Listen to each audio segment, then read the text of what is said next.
plaisir d'accueillir Émilie Morichon. Bonjour. Bonjour. Vous êtes la directrice de la SHF, la Société hippique française. Ravi de vous accueillir sur le plateau, ravi de vous accueillir sur cette édition 2024 du Salon du Cheval de Paris. On était obligé de faire avec vous, évidemment, la Société hippique française, définie comme la maison mère de l'élevage de chevaux et de poneys de sport et de loisirs en France. Émilie, j'ai envie de vous demander tout de suite quelles sont les missions de la SHF. Est-ce que vous pouvez nous les rappeler ? Alors peut-être pour vous parler de nos missions, je vais peut-être faire un petit retour sur l'histoire. La SHF, c'est la plus ancienne institution de France. C'est la première institution du cheval qui a été créée en 1865. Et elle a été reconnue par Napoléon III comme association reconnue d'utilité publique. Donc on a un ancrage très fort et une histoire assez forte. En fait, on avait la formation et la sélection des chevaux de guerre, de service, de travaux agricoles. Donc en fait, notre mission, nos missions ont évolué avec la place du cheval dans la société. C'est-à-dire que le sport et le loisir est venu un peu plus tard, et c'est à ce moment-là où on s'est orienté vers cette utilisation. Et donc oui, on est la maison mère de l'élevage, c'est-à-dire que on s'occupe et on défend les intérêts des éleveurs, des races, et on essaye de prendre toute la production, en tout cas on défend les intérêts de la production française, puisque pour faire du cheval, pour faire du loisir, vous avez besoin avant tout de ce cheval, cet équidé. Nous, on ne s'occupe pas, vous avez la Fédération française d'équitation qui s'occupe vraiment de la partie équitation, vraiment de l'utilisation du cheval. Nous, on est là en amont, c'est-à-dire qu'on est vraiment sur la partie agricole. On dépend du ministère de l'Agriculture et nous avons un agrément pour défendre vraiment ces missions et donc vraiment ces productions et transformations de l'équidé jusqu'à ce qu'il devienne ce pourquoi il a été élevé, c'est-à-dire un cheval de sport ou de loisir. C'est ça, vous avez 3 grands piliers dans vos missions. Rassembler les éleveurs, évidemment, structurer et puis développer cet élevage français. Exactement, quand on élève, quel que soit ce qu'on élève, d'ailleurs, quelle que soit la production qu'on élève, eh bien, on a un intérêt, c'est de vendre cette production, on l'achète, on le fait parce qu'on a un client final. Et nous, voilà, c'est vous tous, c'est vous, utilisateurs et passionnés des chevaux, qui font que les éleveurs se donnent l'envie de repousser toujours leurs limites et le progrès génétique. Et le développement de la filière équine française est au plus haut, puisque évidemment, avec les Jeux Olympiques de Paris, on a vu plein de belles races françaises qui ont mis à l'honneur les éleveurs français, et ça, c'était, je suppose, une fierté. Exactement. On a beaucoup de nations qui ont représenté, notamment le Sud-Bruxelles français lors de ces JO. Donc c'est d'ailleurs encore une fois le meilleur Sudbook qui a été reconnu pour le saut d'obstacle, mais on est aussi très présent dans le concours complet. Un petit peu moins sur le dressage, on a vraiment cette orientation en France plus sur le concours complet et le saut d'obstacle, mais ça vient. Du Loir, mais ça vient, voilà. Exactement. On pense aussi au JO de Tokyo où on a eu un podium 100% de chevaux français au concours complet, avec 7 chevaux sur les 12 premières places de chevaux français, quelle que soit la nation. Donc oui, nous sommes très fiers, mais il faut l'alimenter, il faut continuer à le préserver et l'enrichir. C'est une partie de vos missions. Quels sont les principaux enjeux et du coup les objectifs de la filière élevage en 2025 ? Alors c'est des enjeux peut-être même plus au-delà. Je pense que on parle d'enjeux climatiques et des aléas climatiques. Ça a obligatoirement un impact aujourd'hui sur la production, puisque on a besoin de la pousse de l'herbe. Donc évidemment on s'adapte et le cycle de production est lié à la pousse de l'herbe. Et le deuxième point, et on va en parler peut-être un petit peu plus tard dans nos missions, parce que là on parle vraiment d'élevage, mais nous on les forme ces chevaux à devenir ce pourquoi ils sont destinés. Et dans la formation de ces chevaux, dans les calendriers de concours, eh bien, on se pose des questions de savoir s'il faut pas aussi adapter ce calendrier et revoir. On finit au mois de septembre, on est en plein été. Est-ce qu'il faudrait pas l'avancer pour qu'on n'ait pas ces problématiques aussi, soit de sécheresse, de chaleur, etc. Donc, on a beaucoup d'enjeux qui vont être liés à l'écologie, au foncier. Parce qu'on a des vraies problématiques aussi, nous, en tant qu'éleveurs, c'est d'accéder au foncier en France. Donc je pense qu'on a des gros enjeux encore. Des gros enjeux, effectivement. Alors peut-être un rappel sur l'émission, effectivement, parce qu'on n'en a pas parlé, mais vous avez un circuit, évidemment, on connaît, ça nous parle, cycle classique, cycle libre, en tout cas le circuit de la SHF. Peut-être un mot sur le circuit de concours de la SHF ? Oui, donc en fait on est divisé un petit peu en deux étapes. On a les concours d'élevage 0-3 ans, c'est-à-dire que là on va essayer d'aider l'éleveur à définir le cheval qui est tend vers du sport plutôt de haut niveau, à celui qui va peut-être avoir un peu moins de valeur ajoutée, qui va être plus être orienté vers le loisir, en tout cas le flécher le plus tôt possible pour choisir quelle est sa formation la plus adaptée. C'est un petit peu la sélection de départ, et donc ça, on s'occupe du modèle, on s'occupe de l'allure, et donc on recherche les prédispositions morphologiques à devenir un cheval de sport. Et puis ensuite, on a le circuit SHF valorisation 4 ans à 6 ans, avec le circuit classique et le circuit libre. Le circuit classique, l'objectif, c'est vraiment de préparer les gammes. C'est vos enfants vont à l'école. Eh bien, nous, nos jeunes chevaux vont aussi à l'école. Alors, on a la maternelle, le primaire, collège, lycée.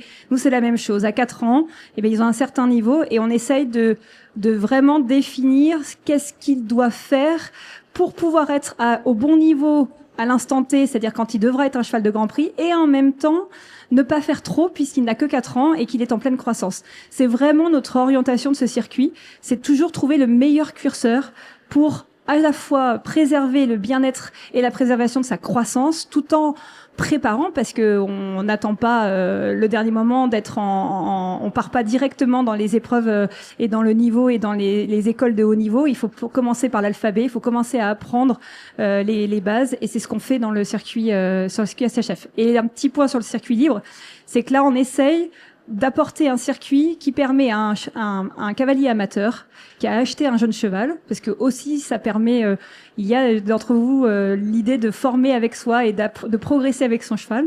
Eh bien, c'est vraiment de pouvoir former son cheval en étant un cavalier amateur.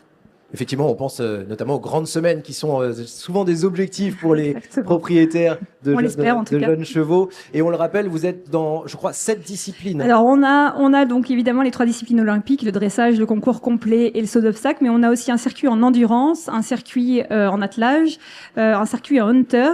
Et l'idée aussi, c'est que nous avons réalisé un circuit qui teste le comportement du cheval, c'est-à-dire qui est un peu transversal à tous, c'est de dire que ça s'appelle le circuit pratique. On met à la disposition des éleveurs, c'est essayer de mettre en avant à la fois, je dirais, le mental, mais aussi le travail dans l'éducation de l'éleveur, de ses chevaux, et de dire qu'il est apte et pratique pour le sport ou le loisir. Alors, en tant que grand acteur de cet écosystème du cheval, vous êtes évidemment sensibilisé et sensible au bien-être du cheval. Quelles sont aujourd'hui vos actions en faveur de ce bien-être? Alors, je pense que déjà, le bien-être, c'est un peu dans l'ADN de la SHF. C'est-à-dire que si on a mis en place un circuit de formation, c'est aussi pour pouvoir justement essayer de toujours préserver les conditions physiques et préserver. Et donc essayer d'aiguiller au maximum les éleveurs. Alors évidemment, on a des chevaux qui sont beaucoup plus, un peu plus tardifs, d'autres beaucoup plus avancés, mais en tout cas d'avoir vraiment un cadre qu'on donne aux professionnels. Donc de toute façon, c'est notre ADN quotidien. C'est respecter la croissance du cheval, tout en espérant qu'il aille au plus haut niveau un jour. Et après, on a évidemment beaucoup plus d'actions qui sont faites, mais qui sont faites via l'ensemble de la filière, avec la filière cheval qui regroupe les 4 maisons mères, dont la SHF et la Fédération française d'équitation. On a beaucoup d'idées, mais je pense que c'est dans notre quotidien en tout cas, et on parlera peut-être après des innovations, mais on essaye aussi d'inculquer ce bien-être auprès de nos professionnels, c'est-à-dire ceux qui sont acteurs de cette formation, comme les cavaliers, et on pourra parler un petit peu des innovations. Parlons-en des innovations. Eh bien, évidemment. On a mis en place une formation qui s'appelle Label Cavalier SHF. Oui. Et l'objectif, c'est d'identifier les cavaliers qui aujourd'hui sont à leur compte, qui sont vraiment professionnels ou salariés, mais en tout cas qui le font dans leur activité professionnelle et qui ont une équitation vertueuse, c'est-à-dire qui respectent réellement les étapes de la formation du cheval. Et donc on s'est appuyé sur des grands formateurs, et ils sont évalués à la fois en amont, c'est-à-dire dans les stages, mais aussi sur le circuit. Et donc ça, c'est vraiment quelque chose de très élémentaire, c'est essayer d'aider les éleveurs à identifier ceux qui respectent le mieux la croissance du cheval. Je crois justement que la liste 2024 est publiée. Et elle vient d'être publiée, c'est à jour, c'est sur notre site, donc n'hésitez pas à aller le voir. Exactement. N'hésitez pas à aller consulter, avis aux éleveurs et même à tous ceux qui souhaiteraient se renseigner sur cette liste de cavaliers. Justement, alors c'est peut-être... Oui, on peut parler d'innovation, en tout cas une nouveauté depuis 2023, je crois. Vous avez mis en place ce que vous appelez la prime aux naisseurs pour venir en accompagnement des naisseurs, puisqu'évidemment, les naisseurs, les éleveurs, ils vendent leurs chevaux jeunes parfois des chevaux qui vont avoir des très belles carrières, qui vont avoir des sous. Et pour venir en accompagnement aux naisseurs, en tout cas en accompagnement notamment en argent financier, vous avez mis cette prime aux naisseurs. Est-ce qu'on peut en savoir plus? Alors ça existe déjà dans les courses. C'est développé depuis très longtemps. L'idée, c'est de dire que il y a plusieurs acteurs en fait dans la réussite d'un cheval et dans une carrière d'un cheval. C'est avant tout évidemment celui qui a pensé au croisement, qui a fait naître ce cheval et qui l'a élevé dans les meilleures conditions possibles, c'est-à-dire à apporter tout ce qu'il avait besoin. Et donc c'est évidemment l'herbe en premier. En tout cas, même dans les conditions avec ses congénères, etc. Donc l'éleveur, c'est le premier maillon essentiel. Et évidemment, après il y a le cavalier, celui qui entraîne, puisque ce ne sont pas vraiment des. Nous, on considère pas qu'ils sont réellement cavaliers. En fait, on les appelle comme des entraîneurs. C'est eux qui entraînent le cheval, et qui sont le prof, comme on a pour nos enfants. Et derrière, évidemment, il y a la réussite du cheval, mais souvent, évidemment, l'éleveur, pour des questions de trésorerie, parce qu'on est sur un cycle, on a quand même le cycle le plus long dans toutes les espèces agricoles d'animaux de rente. On a un cycle très long, on a un intervalle de génération très long. Dans les courses, à 3 ans, on sait déjà, il a couru, il est déjà dans l'activité. Nous, on espère qu'il fera pas de haut niveau avant 7 à 8, 9 ans. Oui. Donc, il est long, ce cycle, et pour des questions d'aide, de trésorerie, et parce que aussi le progrès génétique, il doit tout le temps, ça doit toujours être un objectif, on doit toujours repousser nos limites. Et bien, on essaye d'apporter en tout cas un soutien financier aux éleveurs et qu'ils aient une récompense, même quand ils l'ont élevé, ils l'ont vendu très tôt, souvent à un bien petit prix par rapport à ce qui pourra être vendu plus tard.